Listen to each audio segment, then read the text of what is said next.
Welcome to the August 2012 edition of our newsletter. This month the markets continued their gradual climb upward with the S&P up about 2.3%.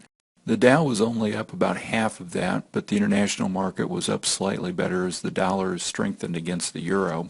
The market dipped down the first 2 days of August on fears from Europe before remembering that it had decided that issue was being dealt with. The last 3 weeks saw the market settle into a very quiet range with little volatility.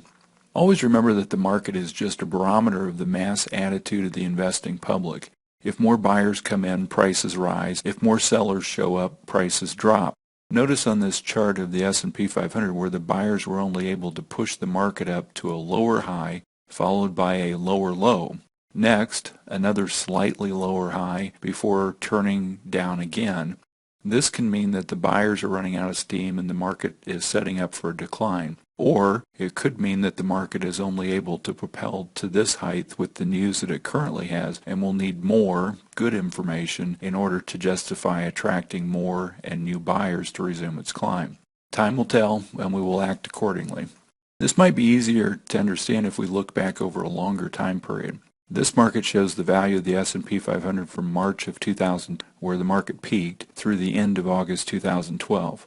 Over this 12-year period, we saw two massive market meltdowns, the likes of which we had only seen twice before, once in the Great Depression from 1929 to 1934, and again in 1973 to 1974.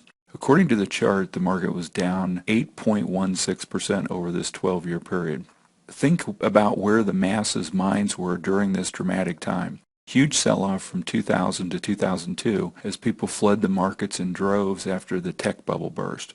Once the bottom was reached and all the fearful sellers had bailed out, the market started a steady recovery. That is until the credit crisis hit in 2008, and again folks ran for the hills with their money as the fear was that the financial markets might collapse completely.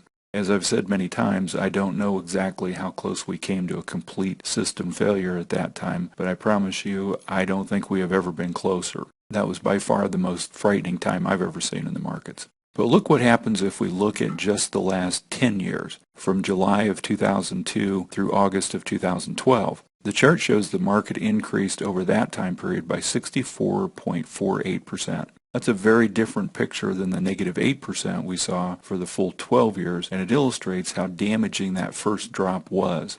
Each of these two drops showed how the market prices in complete disaster. But once cooler heads prevail, the values resume their natural climb, even when things are anything but normal. This shows the power of attempting to avoid the worst of these market drops.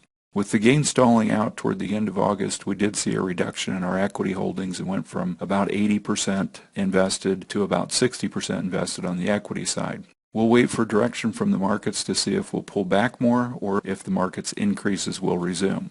Thanks for listening.